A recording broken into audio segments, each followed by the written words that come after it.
We got a brilliant question in today about building a project schedule. Now, not everyone has Microsoft Project or comparable tools. For that reason, I have a simple Gantt chart made in Excel along with the schedule. I am going to show you how to create a schedule using this document. First of all, put in the project title. I'm going to call this Company Move. Hit Enter, and then put in the company name, XYZ Incorporated, the project lead, the start date of the project. I'm going to make this 2023, and I'm going to make this 11/1. Now I've made that 11/1, you can see that the entire schedule has shifted and we no longer have the previous view. Let me undo that to show you. So this was 2019. Now I have the project start at 2023, but I also need to make today's date 2023. Here's why. You see these red lines? This is a tracking line.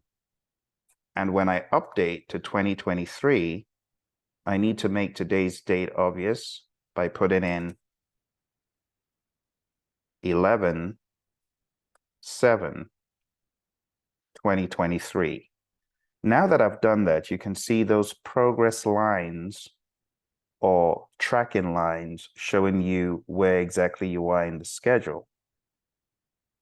As far as the phases are concerned, you can change the phases to planning, the move, or something else. To save time, I'm going to populate this with things I have already conceived. So let's do that. Now, as you can see here, I have started populating these with actual names. I'm going to go a step further and rename some of the phases. So you can see phase 1, I have renamed that. I am also going to rename phase 2 and all the other phases. So phase 2, I'm going to name that planning and logistics. And again, all you do is just click on that field and just change it to whatever you want. Same thing for all the others. So phase 3, I'm going to call pre-move preparations. And honestly, it's not a bad idea for you to follow along. So I'm going to put a link to this blank template and you can follow along. It's pretty straightforward and intuitive. And by the time you're done, you would have followed step by step on building a project management schedule or project schedule. You know, in the real world, people loosely refer to this thing as a project plan, but it's actually not a project plan. This is just one piece of the project plan that we're working on here. This is called a project schedule. And a project schedule is specific to the time aspect, the schedule aspect of the project. See, so as far as task 1 to 5 for post-move activities, I have some ideas of how that will be. And the way this should be done, the proper way to do it is to get the actual team who is going to be doing the work to make the estimates on how long things will actually take. You don't want to do this alone. It's not my advice to do this alone. Let's make enough space, enough room here for all the other components. All right, and now we've got our tasks in there. The next thing we need to work on is our start and finish dates. So I am going to go ahead and populate these. You can see there's almost like no easy way of doing this, but I want to create a field in here. I'm going to try to create a field to better deal with this. Let's see if this will work. So I'm going to put a field in here and I'm going to make this a duration field.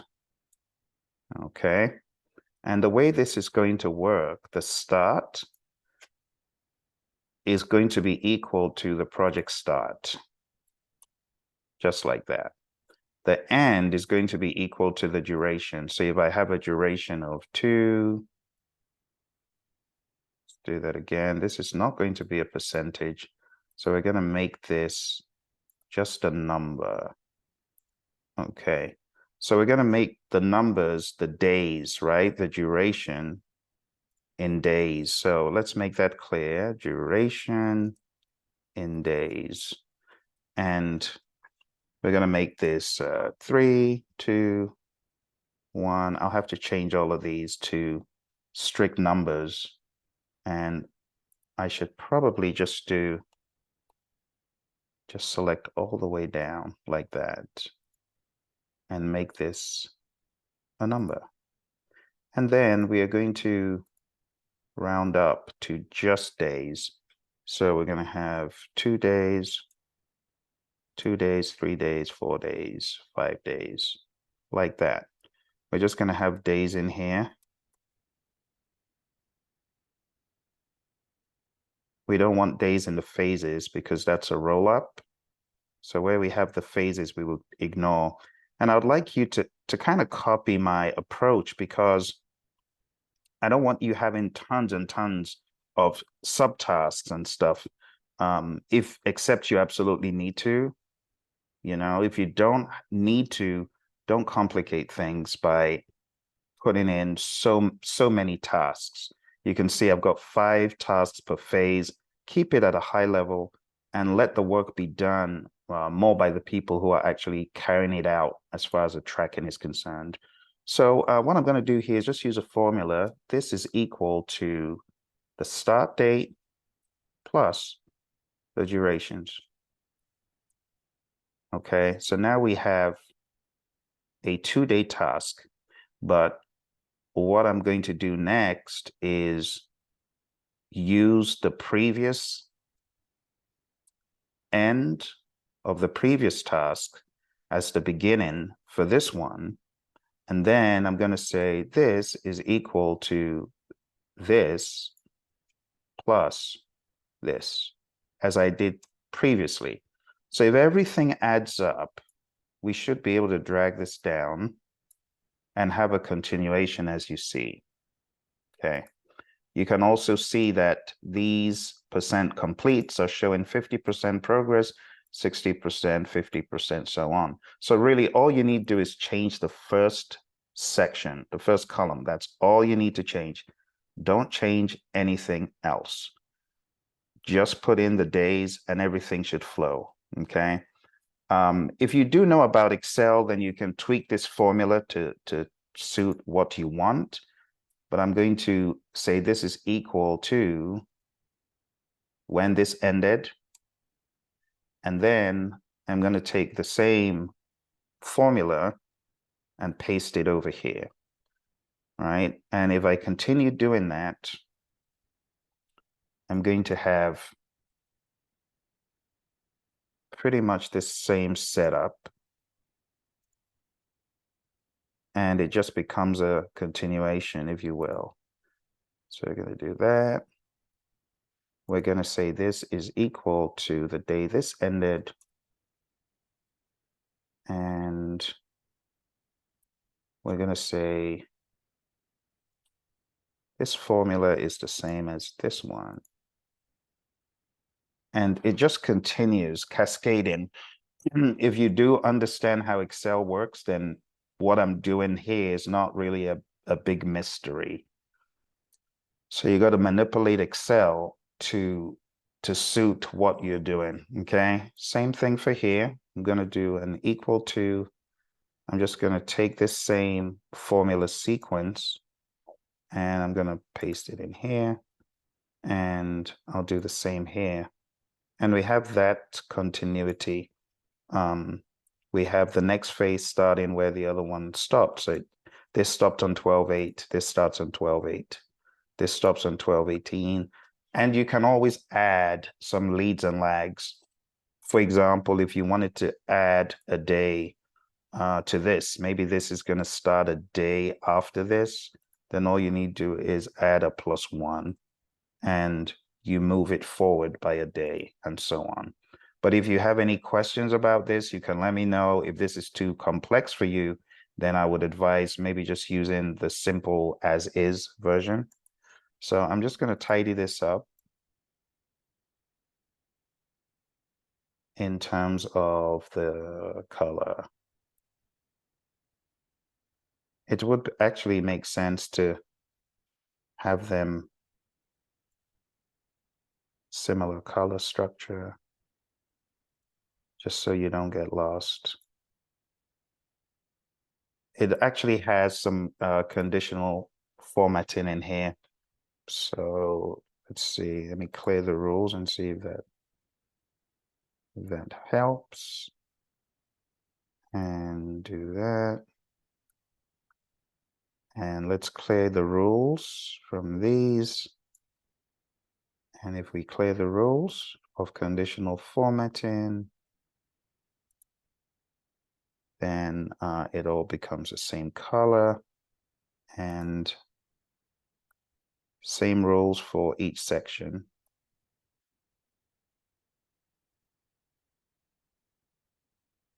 So just doing a little bit of cosmetic embellishments here so that when you use the sheet, you don't have to do that. Okay, let's do that. Same for here. We want this.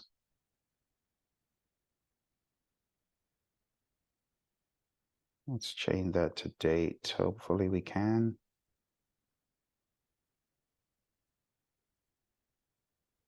Okay.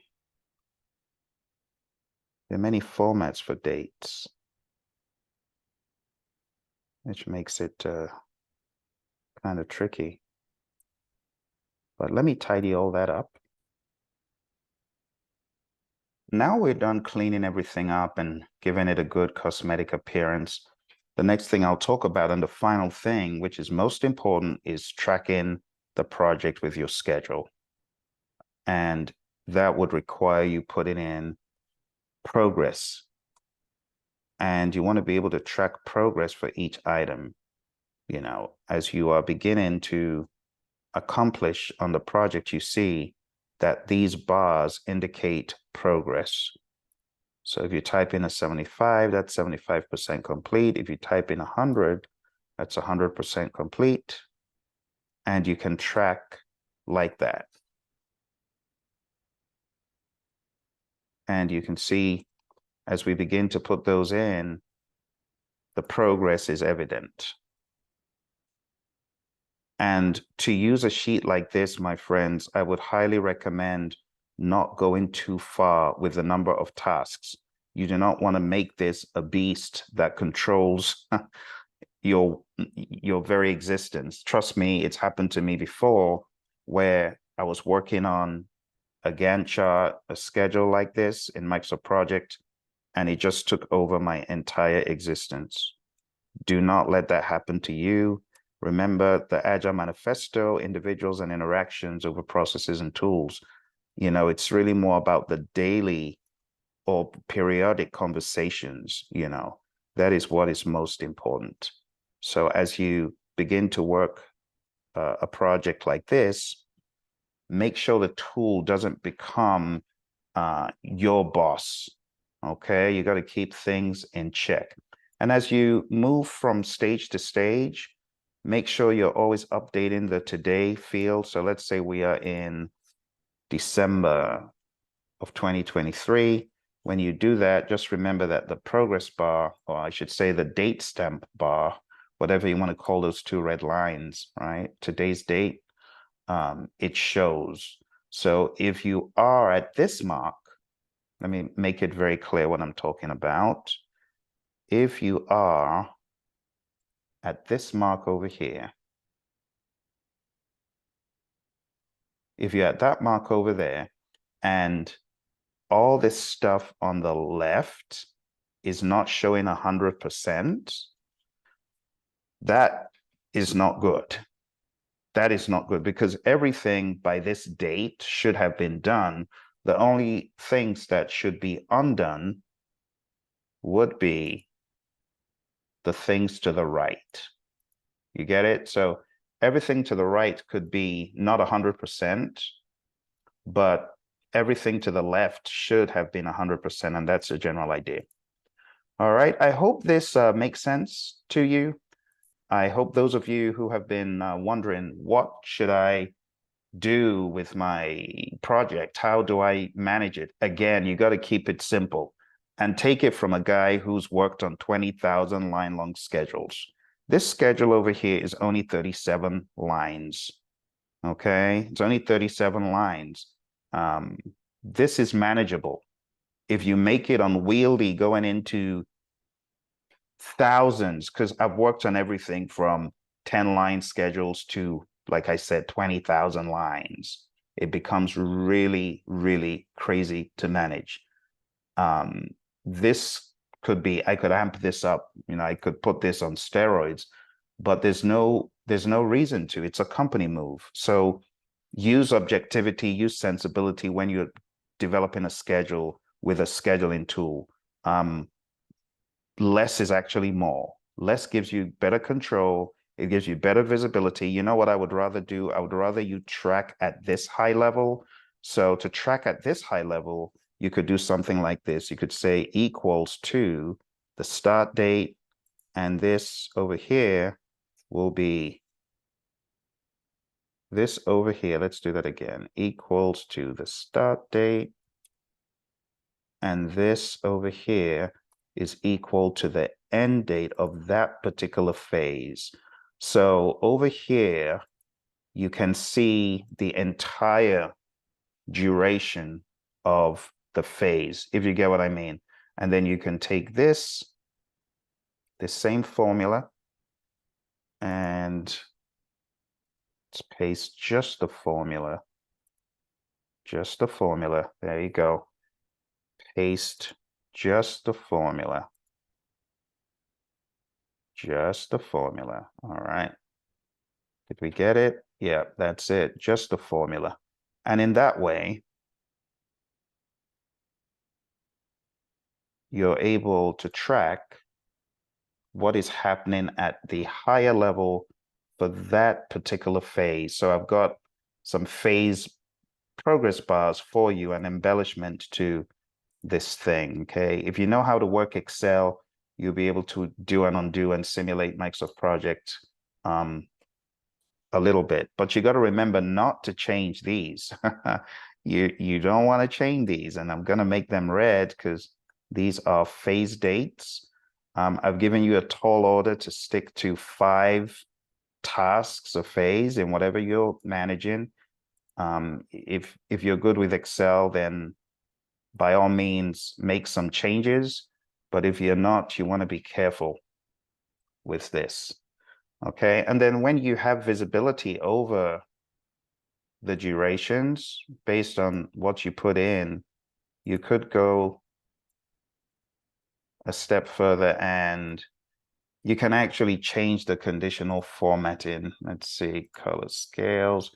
You could choose something else. This might take me a while to do, but you can change the colors, okay? And that's really it as far as the embellishments I would like to make. Again, if you don't want the phase bars, you can always take them out, but I would advise perhaps showing that. You could even go a step further and you could roll these up, or you could hide them. So if you hide them, then you could show just the phase timelines, which is generally what management likes to see, like that. So you can hide these, just showing the overall timeline, or you could display them and you could undo. There's actually other ways you could accomplish the same thing through the data aspect. So you can roll these up, you can group the data in your sheet. So let's use group. And all we need to do is hit that, and it takes care of that. Let's group that.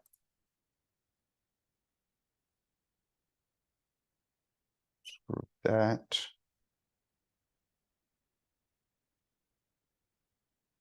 Group. And now I've built in some additional functionality for you to enable you get all fancy and roll everything up. You can show management the big old milestones, which is generally what management likes to see. They don't like the minutia. Or you can show the minutia if they ask you for that, okay? All right, my friends, I hope that gave you some perspective to how you can amp up this sheet from Vertex 42. Vertex 42, thank you for making a difference to project management and putting this out for free. It's right there in Excel.